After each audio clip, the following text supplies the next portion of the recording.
السلام عليكم ورحمة الله وبركاته. إن الحمد لله نحمده ونستعينه ونستغفره ونعوذ بالله من شرور أنفسنا وسيئات أعمالنا. من يهده الله فلا مضل له ومن يضلل فلا هادي له. وأشهد أن لا إله إلا الله وحده لا شريك له وأشهد أن محمدا عبده ورسوله لا نبي بعده. قال الله تبارك وتعالى في كتابه الكريم: يا أيها الذين آمنوا اتقوا الله حق تقاته ولا تموتن إلا وأنتم مسلمون. يا أيها الناس اتقوا ربكم الذي خلقكم من نفس واحدة وخلق منها زوجها وبث منهما رجالا كثيرا ونساء واتقوا الله الذي تساءلون به والأرحام إن الله كان عليكم رقيبا. يا أيها الذين آمنوا اتقوا الله وقولوا قولا سديدا يصلح لكم أعمالكم ويغفر لكم ذنوبكم ومن يطع الله ورسوله فقد فاز فوزا عظيما. أما بعد، ikhwani fillah, a'azzallahu wa iyyakum. Kita malam hari ini masuk dalam pembahasan Qiyamul Ramadan. Qiyam Ramadan. Yang dimaksud dengan qiyam di sini salat. Lebih spesifik lagi, salat tarawih di bulan Ramadan. Kalau sholat malam di luar bulan Ramadan itu disebut dengan tahajud. Sholat di malam hari yang dilakukan setelah tidur. Waktunya mulai setelah sholat isya sampai masuknya waktu fajar, yang dikenal dengan tahajud. Kalau di dalam bulan Ramadan dikenal dengan salat tarawih. Salat tarawih. Dan dilakukan tidak harus setelah tidur. Sebelum tidur pun dilakukan sebagaimana yang pernah dicontohkan oleh Rasulullah sallallahu alaihi wasallam. Salat malam ini memiliki banyak sekali fadilah, keutamaan. Salat malam secara umum, maupun nanti kita akan membaca juga fadilah salat tarawih, salat malam yang dilakukan di bulan Ramadan. Secara umum, Qiyamul Lail memiliki fadilah yang disebutkan di dalam Al-Quranul Karim dan juga hadis-hadis Rasulullah SAW. Di antaranya dalam Al-Quran, dalam surat Adz-Dzariyat ayat 17, Allah Subhanahu wa taala ketika berbicara tentang orang-orang bertakwa, orang-orang mukmin, di antara amalan mereka yang biasa mereka lakukan di dunia adalah qiyamul lail. Allah Subhanahu wa taala berfirman tentang mereka, kanu qalilan minal laili ma yahja'un. Kanu qalilan minal laili ma yahja'un. Jadi mereka itu di malam hari mereka bangun untuk melaksanakan salat malam. Sedikit tidur mereka. Lebih banyak menghabiskan waktu malamnya untuk salat. Kemudian di dalam surat As-Sajdah ketika Allah berbicara tentang orang-orang yang bertakwa, orang-orang yang beriman, orang-orang yang disediakan surga bagi mereka, Allah memberikan sifat mereka atau perilaku mereka di dunia, tatajafa junubuhum 'anil madaji' yad'una rabbahum khaufan wa tama'a wa mimma razaqnahum yunfiqun.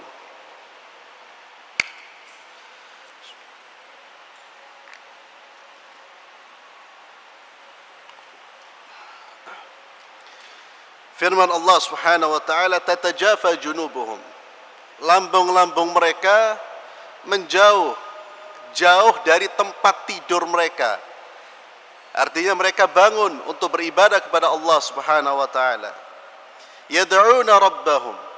Mereka berdoa kepada Allah, beribadah kepada Allah, khaufan wa tama'a, dengan penuh rasa takut dan penuh harapan terhadap Allah, mengharapkan ridha Allah, mengharapkan surga Allah Subhanahu wa taala. Wa mimma razaqnahum yunfiqun. Dan mereka juga gemar berinfak. Dan dari apa yang kami rizkikan kepada mereka, mereka infakkan hartanya. Ini sifat-sifat orang bertakwa yang disebutkan oleh Allah Subhanahu wa taala di dalam Al-Qur'anul Karim. Jadi di malam hari mereka bermunajah, mereka berdoa. Di siang hari mereka membantu saudara-saudaranya, memberikan bantuan berupa infak. Mereka baik dengan Allah Subhanahu wa taala, memiliki hubungan baik dengan Allah, juga memiliki hubungan yang baik dengan makhluk Allah Subhanahu wa taala, dengan manusia.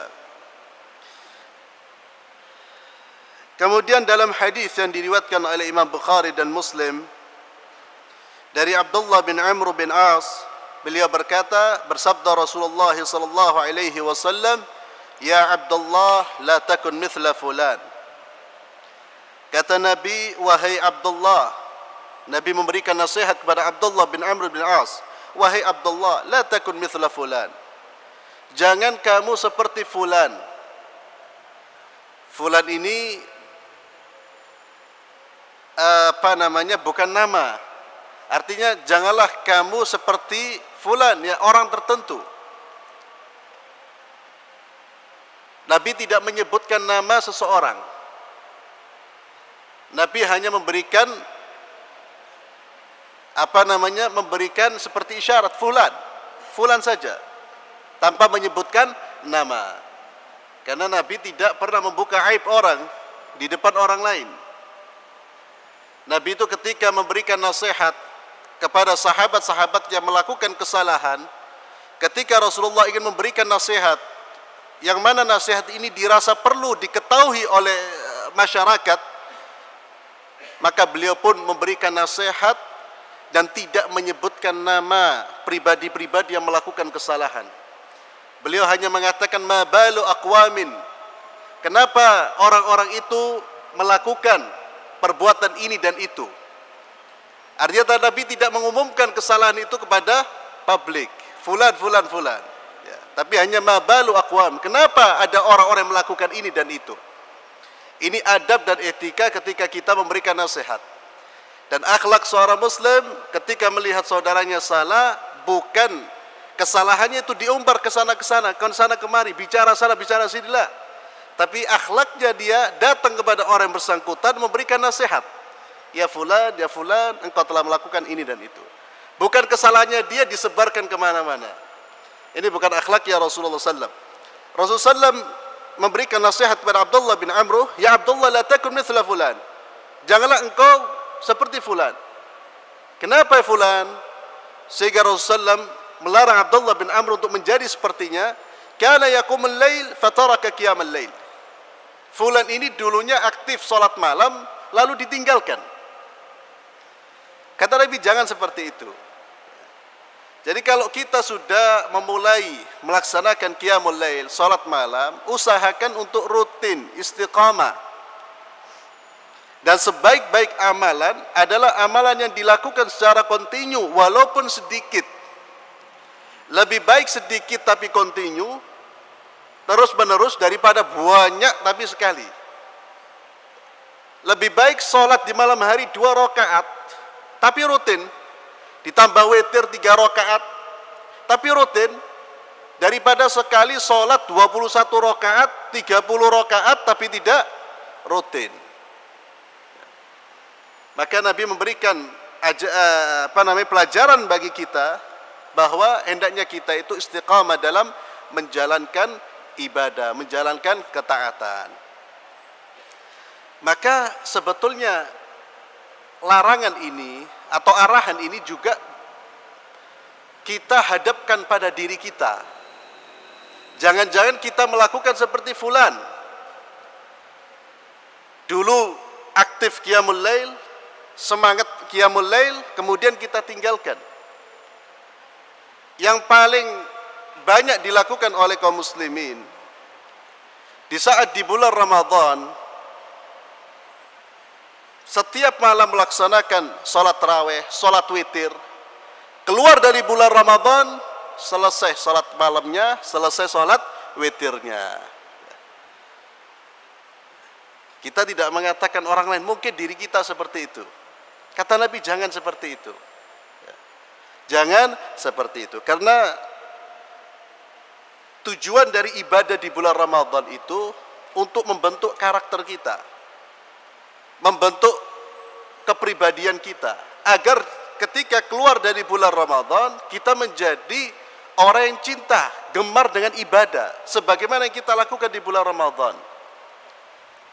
Karena selama 30 hari full kita beribadah kepada Allah, yang seharusnya itu sudah membentuk karakter kita. Tapi ternyata banyak di antara kita yang justru keluar dari bulan Ramadan, dia kembali kepada kebiasaan semula. Ya. Tidak ada peningkatan.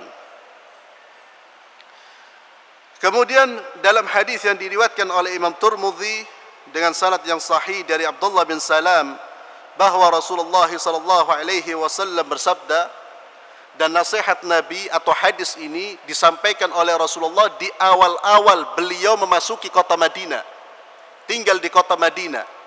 Di antara nasihat yang beliau sampaikan di awal-awal beliau tinggal di kota Madinah, afsus salam. Kata Nabi, sebarkan salam. Sebarkan salam. Ketika kita berjumpa dengan saudara kita sama muslim, kita ucapkan assalamualaikum warahmatullahi wabarakatuh, atau minimal assalamualaikum. Dan salam ini doa agar saudara kita diberi keselamatan oleh Allah, diberi rahmat oleh Allah, diberi barakah oleh Allah. Indah Islam ini. Kita diajurkan untuk minimal doa buat saudara kita. Inilah ajaran agama Islam, menekankan perbuatan baik terhadap saudaranya. Minimal apa? Doa. Jangan sampai salam pun tidak kita ucapkan. Sudah tidak bantu, tidak memberikan apa-apa, salam pun kita malas ucapan. Dan tentu ikhwani fillah, kalau kita mengucapkan salam, jangan ucapan salam basa-basi. Jangan mengucapkan salam basa-basi. Salam basa-basi itu apa? Assalamualaikum, senyum tapi hatinya merongkol. Dia tidak suka. Tapi assalamualaikum, ahlan, khair, itu. Ini salamnya orang-orang munafik. Bukan salam yang benar. Dan para ulama salafus saleh di antara mereka mengingatkan kepada kita akan hal ini. Jangan sampai kita melakukan salam basa-basi itu. Jangan sampai ketika kita datang kepada seseorang, kita tanya, kaifa haluk, bagaimana kabarmu? Padahal di dalam diri kita tidak ada niat sama sekali untuk membantu. Ini basa-basi. Ini kadzib. Dan ini tidak pantas keluar, dan sikap ini tidak pantas keluar dari seorang muslim. Ya, assalam betul-betul dia menginginkan keselamatan buat saudaranya, karena dia cinta dengan saudaranya, terhadap saudaranya. Assalamualaikum warahmatullahi wabarakatuh. Ada niat untuk memberikan doa dan berharap agar saudara ini betul-betul mendapatkan keselamatan, barakah, rahmat dari Allah Subhanahu wa taala. Dan masalah salam ini dalam hadis yang sahih Rasulullah SAW bersabda, la tadkhulul jannah hatta tu'minu. Kata Nabi, kalian tidak masuk surga sampai kalian beriman. Jadi surga hanya milik orang-orang yang beriman kepada Allah dan beriman kepada para rasulnya. La tadkhulul jannah hatta tu'minu wa la tu'minu hatta tahabbu. Dan kalian belum dianggap sempurna imannya sampai kalian saling mencintai di antara kalian. Awala adullukum ala syai'in idza fa'altumuhu tahabbtum. Maukah aku tunjukkan perbuatan yang jika kalian lakukan, kalian akan saling mencintai. Kata Nabi, afsus salami bainakum, sebarkan salam di antara kalian. Kemudian kata Nabi, wa at'imut ta'am, berilah makanan kepada orang yang membutuhkan. Wasilul arham, sambunglah tali silaturahim. Wasallu bil laili wan nasu niyam, dan salatlah di malam hari pada saat manusia pada tidur. Tadkhulul jannata bisalam, maka kalau kalian melakukan hal-hal tadi, kalian akan masuk surga dengan selamat.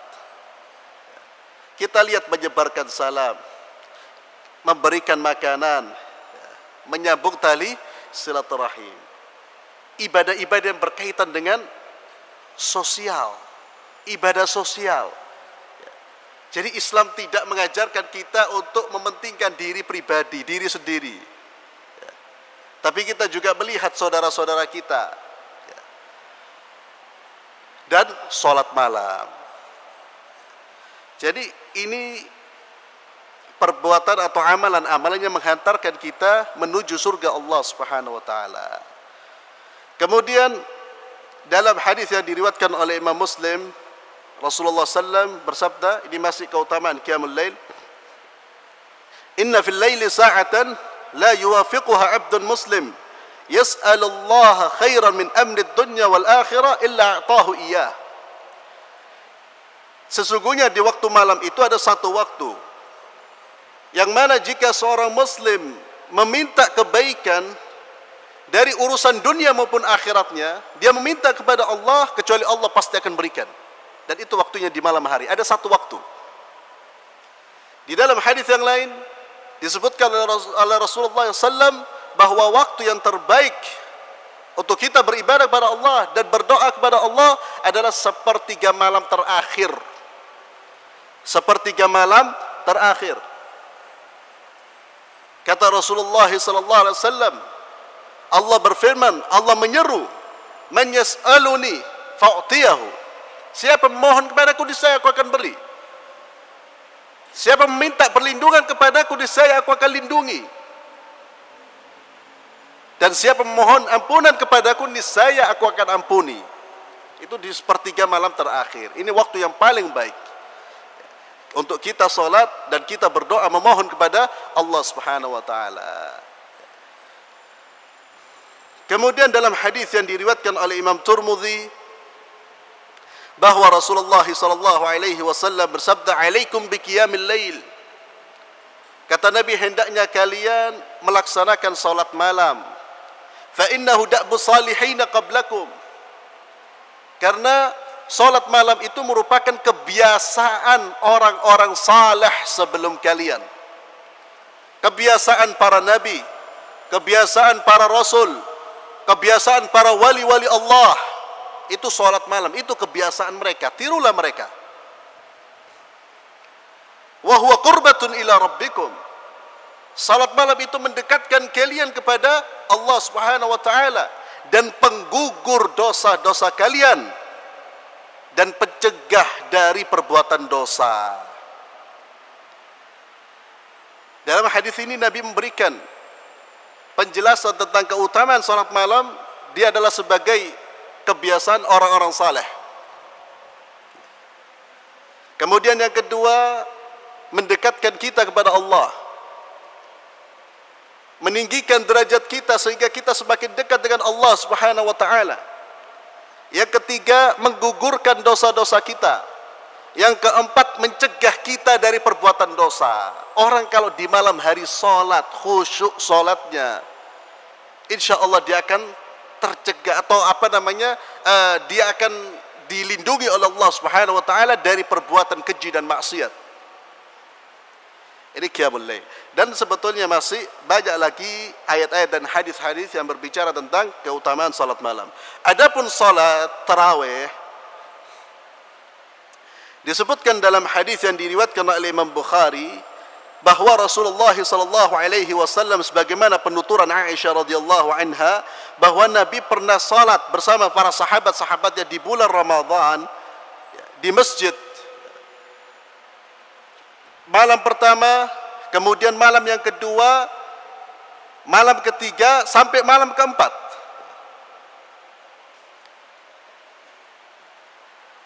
Kemudian malam berikutnya Nabi tidak keluar. Malam berikutnya Nabi tidak keluar ke masjid dan sholat bersama para sahabat. Sholat malam ini. Apa alasannya?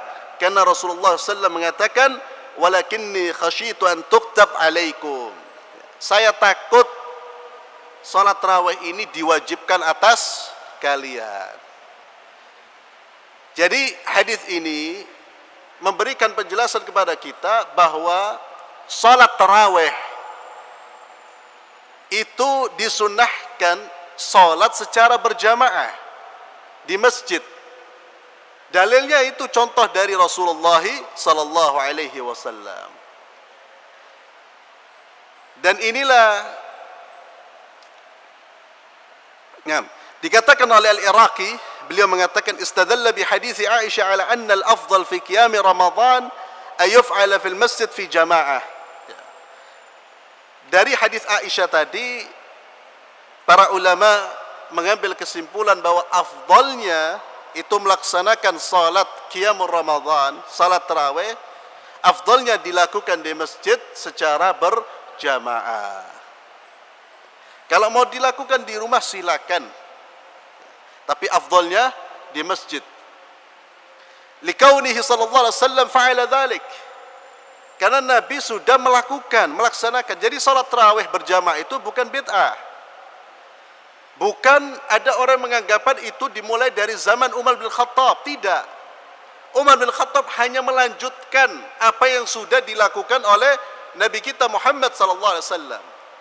Hanya ketika Rasulullah tidak melaksanakan setiap malam karena ada alasan. Takut diwajibkan.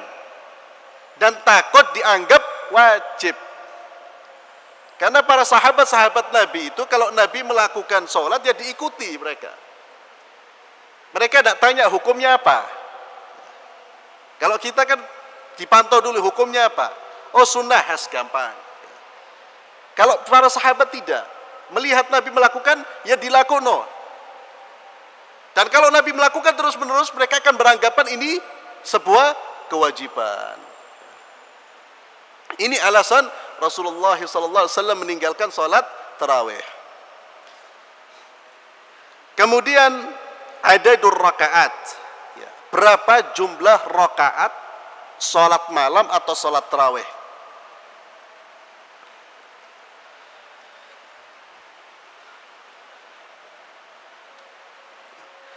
Syekhul Islam Ibnu Taimiyah rahimahullah taala beliau mengatakan, "Inna nafsa qiyam Ramadan lam yu'akkid fihi an-nabiy sallallahu alaihi wasallam adadan muayyanan bal kana huwa la yazidu ala 13 rak'ah lakinna yutilu ar-raka'at falamma jama'ahum Umar radhiyallahu anhu ala Ubay bin Ka'ab shalla bihim 20 rak'ah."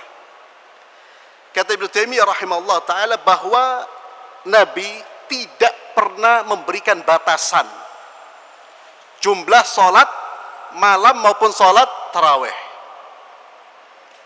Tidak pernah sama sekali diberi ketentuan oleh Rasulullah SAW sekian batasannya. Akan tetapi ada penjelasan dari Aisyah radhiyallahu taala anha, penjelasan dari Aisyah bahwa Nabi itu kebiasaan beliau melaksanakan salat malam tidak lebih dari 13 rakaat. Kebiasaan beliau. Tapi Nabi tidak pernah memberikan batasan. Akan tetapi 11 atau 13 rakaatnya Nabi itu panjang. Panjang. Sunnahnya itu 11, kalau mau pilih 11 ya panjang. Jangan hanya dilihat 11-nya tok. Ada orang yang berdalil 11 rakaat, ini sunnahnya Nabi. Tapi sholatnya 10 menit selesai. Enggak sunnah sama sekali, belas tak sunnah. Sholat 11 rakaatnya Nabi panjang sekali. Ketika Umar bin Khattab mengumpulkan kaum muslimin dan beliau menunjuk Ubay bin Ka'ab sebagai imam, Ubay bin Ka'ab sholat bersama kaum muslimin 20 rakaat. 20 rakaat. Kemudian witir 3 rakaat. Jadi 23. Wa kana yukhaffifu al-qira'ah biqadri ma zada min ar-raka'at. Karena sudah 23 rakaat, maka bacaannya ini tidak sepanjang ketika sholat 11 rakaat. Jadi intinya mereka sholat itu memperpanjang waktu sholat. Kalau mau 11 ya bacaannya dipanjangkan. Kalau mau 23 bacaannya dipendekkan. Tapi tetap panjang karena 23 rakaat. Ini inti sebetulnya dari sholat malam. Namanya aja qiyam. Qiyam itu kalau diterjemahkan dalam bahasa Indonesia artinya berdiri. Kenapa sholat malam disebut qiyam? Berdiri karena lamanya berdiri. Jadi bukan cepet-cepetan sholat tarawih. Bukan cepet-cepetan sholat tarawih. Maka kita kalau mau cari masjid buat sholat tarawih jangan dicari yang cepat.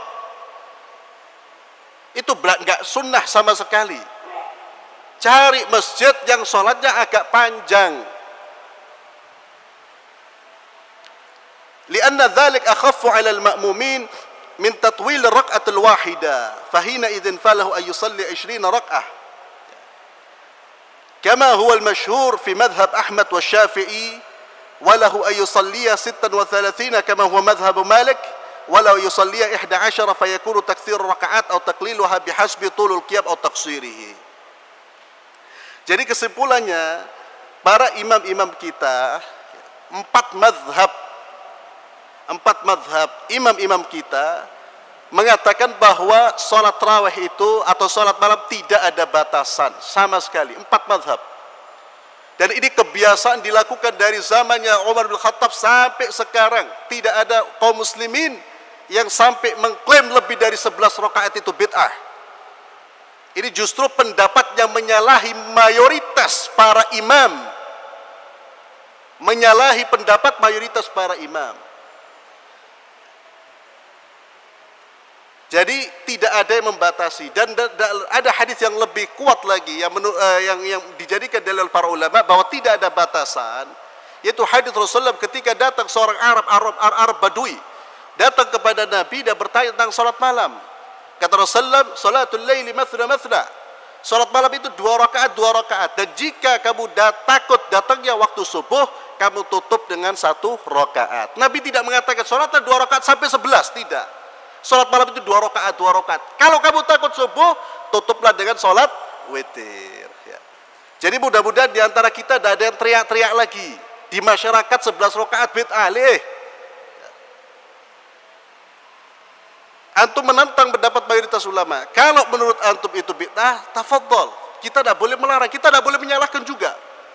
Tapi jangan memaksakan orang. Dilemparkan ke masyarakat, kemudian menuduh orang-orang yang tidak sepaham, lalu dituduh dengan orang-orang yang tidak ngerti sunnah. Lah, jangan. Apakah Malik, Syafi'i, Ahmad, Abu Hanifah tidak ngerti sunnah semua? Ya, jangan kita bersikap seperti itu. Ya. Karena ada sebagian dari kita, Masya Allah, luar biasa. Teriak-teriak di luar. Menulis selebar. Lebih dari ini adalah bid'ah. Tidak sunnah. La ilaha illallah Muhammad Rasulullah. Sejak kapan inti belajar?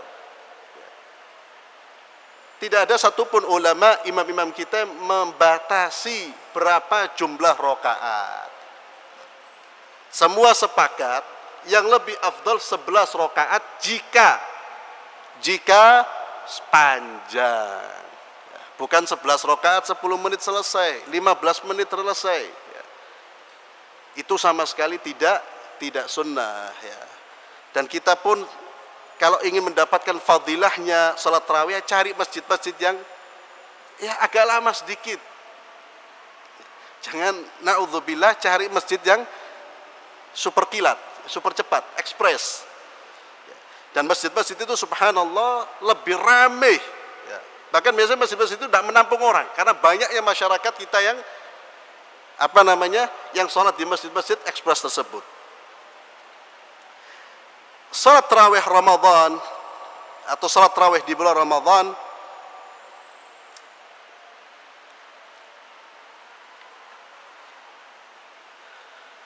fadilahnya disebutkan oleh Rasulullah SAW sebagaimana dalam hadis yang sudah kita hafal, man qama ramadanan imanan wa ihtisaban ghufira lahu ma taqaddama min dhanbihi. Siapa yang melaksanakan salat di bulan Ramadan dengan syarat imanan, atas dorongan iman, wa ihtisaban, karena mengharapkan pahala dari Allah Subhanahu wa taala. Ini syaratnya. Jadi dia sholat tarawih bukan karena apa? Bukan karena sungkan. Tonggoku sholat tarawih, oh aku tidak sholat tarawih nanti menjadi bahan pembicaraan orang, wis aku berangkat sholat tarawih, tidak dapat apa-apa dia. Karena niatnya bukan karena Allah, niatnya karena siapa? Karena manusia. Maka Nabi mengingatkan kepada kita, man qama ramadhana imanan, atas dorongan iman.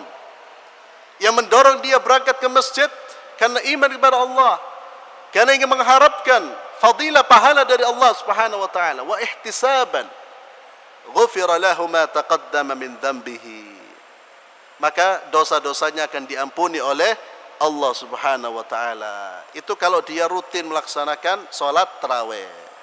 Bukan salat tarawih Senin Kemis. Ada orang salat tarawih Senin Kemis, malam ini salat, besok enggak, besoknya enggak, besoknya salat, besoknya enggak. Ini kata para ulama tidak termasuk dalam hadis ini. Yang dimaksud dalam hadis ini orang yang rutin. Orang yang rutin. Apalagi na'udzubillah, kebiasaan kita, tidak semua kaum muslimin tapi sebagian kaum muslimin, ketika di akhir-akhir bulan Ramadan itu justru melemah ibadahnya. Bahkan seharusnya di akhir-akhir bulan Ramadan itu orang semakin giat, semangat, semakin intens, semakin meningkatkan semangat untuk beribadah kepada Allah. Sebagaimana dalam hadis Aisyah radhiyallahu taala anha, beliau berkata, kana Rasulullah sallallahu alaihi wasallam idza dakhala al-ashr ay ashrul akhirah bir Ramadan shadda mi'zarahu wa ahya lailahu wa ayqadha ahlahu. Muttafaqun alaih. Kata Aisyah radhiyallahu taala anha bahwa Rasulullah sallallahu alaihi wasallam jika memasuki 10 hari terakhir bulan Ramadan, syadda mi'zarahu, beliau mengencangkan kainnya. Ini kiasan apa? Beliau menjauhi istri-istrinya, fokus beribadah kepada Allah Subhanahu wa taala. Wa ahya lailahu, dan menghidupkan malamnya. Wa ayqadha ahlahu, dan membangunkan istri-istrinya. Jadi justru di akhir bulan Ramadan itu semakin giat. Ya. Ini mari kita juga sampaikan ke keluarga kita, ya, kepada istri-istri kita, anak-anak kita. 10 hari terakhir bulan Ramadan itu waktunya ibadah di masjid, bukan waktunya jalan-jalan di mall, bukan iktikaf di mall. Maka seharusnya kita di hari raya kita diperbolehkan, dianjurkan kita menggunakan pakaian baru, menunjukkan bergembira, silakan.